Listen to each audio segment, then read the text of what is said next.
नमस्कार दोस्तों, आज हम सीखेंगे लेख कैसे लिखें। हाउ टू राइट एन एस्से। तो एस्से लिखने से हमें दो बातों का पता चलता है।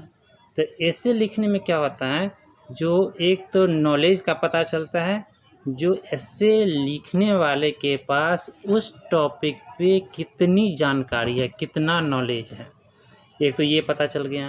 दूसरी बात पता चलती है जो लैंग्वेज पे उसकी पकड़ कितनी है, अर्थात लैंग्वेज कितना ज़्यादा जानता है, यानी लैंग्वेज पे पकड़ कितनी है, यानी फ्रेज, मुहावरा, लोकोक्ति, अलंकार कितना प्रयोग किया गया है ना, पर्यायवाची शब्दों का प्रयोग कितना किया गया है, ठीक है, और किस स्टाइल में है ना लिखा गया है, और रस वगैरह का क्या प्रयोग किया गया है ना।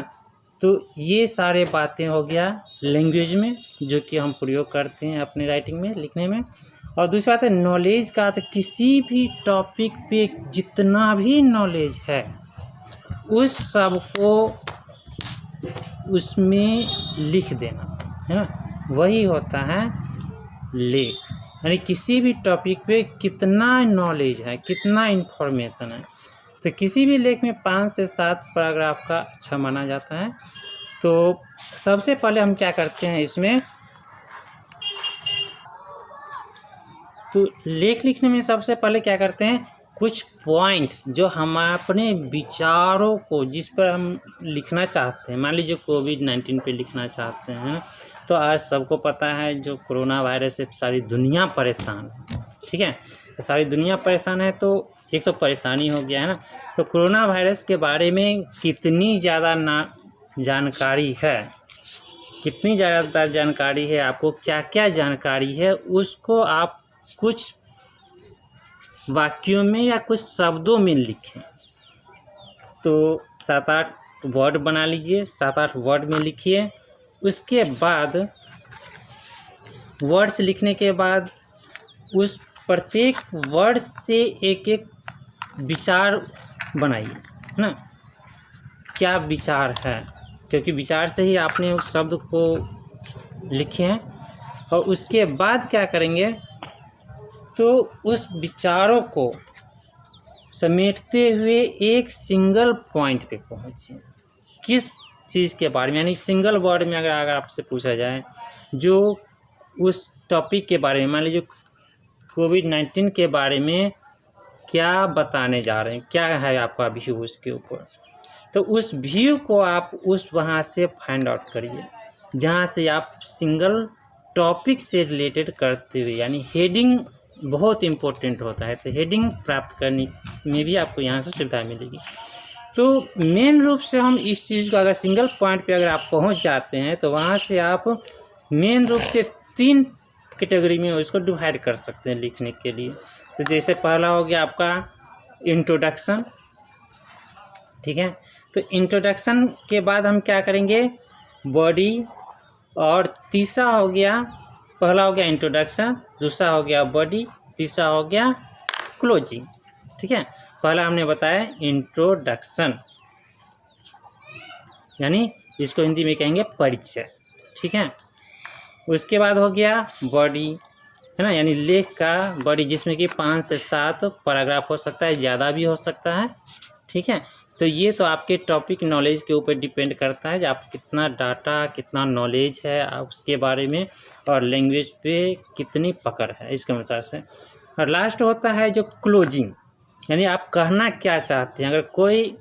अगर आपका लेख पढ़ रहा है तो उसको पढ़ने से क्या बेनिफिट मिलेगा, क्या जानकारी मिलेगी, आप जो कहना चाहते हैं आपके पॉइंट से वह क्लियर हो रहा है या नहीं, है ना।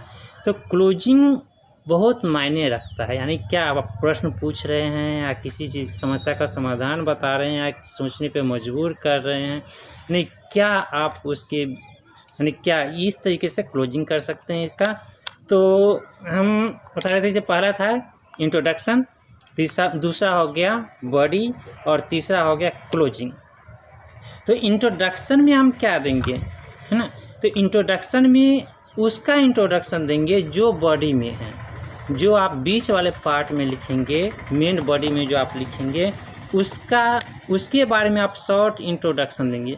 3 से 4 लाइन का या 4 से 5 लाइन का सेंटेंस का आप बना सकते हैं इंट्रोडक्शन।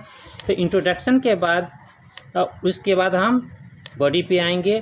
बॉडी को भी 4-5 पैराग्राफ में हम 5 से 7 पैराग्राफ में उसको डिवाइड कर सकते हैं और प्रत्येक पैराग्राफ एक दूसरे से लिंक होना चाहिए। और लास्ट में क्लोजिंग करेंगे। क्लोजिंग क्या होना चाहिए? इंट्रोडक्शन से रिलेटेड क्लोजिंग भी होना चाहिए, जिससे कि जो हमें पता चला जो इंट्रोडक्शन जिस चीज़ का हमने दिए हैं, आप बीच में प्रूफ के साथ जो हम कहना चाहते हैं उसमें प्रूफ के साथ कितनी बातें हमने दिए हैं, डाटा के साथ, प्रूफ के साथ, है ना, अपने बातों के समर्थन में, है ना, उससे संबंधित जब क्लोजिंग करते हैं तो उसमें हम रीडर से कुछ एक्सपेक्ट करते हैं जो उस पर क्या प्रभाव पड़ना चाहिए। तो ये क्वालिटी डिपेंड करता है। तो अगर ये क्या है, एसे राइटिंग एक कला है। एसे राइटिंग क्या है? एक art. Essay writing is an art, है ना। इट गिव्स यू मोर, यानी इसमें क्या होता है, एसे में आप अपनी कला का अच्छा प्रदर्शन कर सकते हैं। एक कलाकार की तरह इसे जितना कुछ आउटपुट निकाल सकते हैं, बहुत सारी बातें कह सकते हैं और दूसरे को समझा सकते हैं, अपनी बातों को रख सकते हैं, किसी भी चीज़ को सुंदर बना सकते हैं। ठीक है, तो अलंकार के द्वारा भी आप इसको सुंदर बना सकते हैं, अलंकार का भी प्रयोग कर सकते हैं। इसमें अपने बातों को कहने का आपका अपना स्टाइल होता है, सबके अपने बात करने का अपना स्टाइल होता है। तो ये भी ऐसे सब अपने अपने तरह से लिख सकते हैं।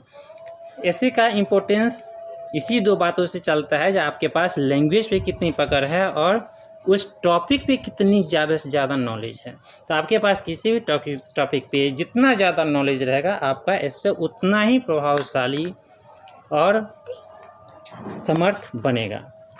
तो ये क्या, हमने पहले बता दें, ये क्या एक आर्ट है, इसको आर्ट की तरह से यूज़ करना चाहिए। और ये आर्ट डेवलप होता है कुछ प्रैक्टिस करने पे। आप किसी भी टॉपिक को उठाइए, उसके बारे में कम से कम एक वर्ड, एक सेंटेंस तो बना ही सकते हैं आराम से। सेंटेंस बनाइए, उसके बाद 2-4 सेंटेंस और बनाइए, फिर वहाँ से एक लाइन से, एक लाइन से, एक वर्ड से, एक लाइन से आप कितने भी सारे उससे रिलेटेड वाक्य विचार बना सकते हैं।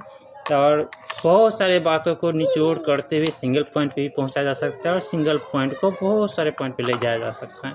तो ये क्वालिटी डेवलप करने की ज़रूरत पड़ती है, जो कि प्रैक्टिस से संभव है। तो perfect practice makes a man perfect. इस बात को ध्यान में रखते हुए आप प्रैक्टिस करेंगे तो उम्मीद है एक अच्छा ऐसे लेखक बन जाएंगे। एक अच्छा लेखक भी नहीं, मतलब इससे आपके सोचने पे और अपनी बातों के इफ़ेक्टिव ढंग से लिखने में आपके अन्य क्वालिटी का भी डेवलपमेंट होगा इससे। तो उम्मीद करते हैं ये वीडियो आपको ज़रूर अच्छा लगा होगा और उम्मीद करते हैं इसको शेयर ज़रूर करेंगे अपने अन्य व्हाट्सएप, फेसबुक या अन्य कोई भी जो भी आप यूज़ करते हैं सोशल मीडिया, उसमें शेयर करने की उम्मीद करते हैं आपसे, जिससे और भी दोस्तों के पास और भी साथी के पास पहुंच सकें। थैंक यू, फिर मिलते हैं अगले वीडियो में।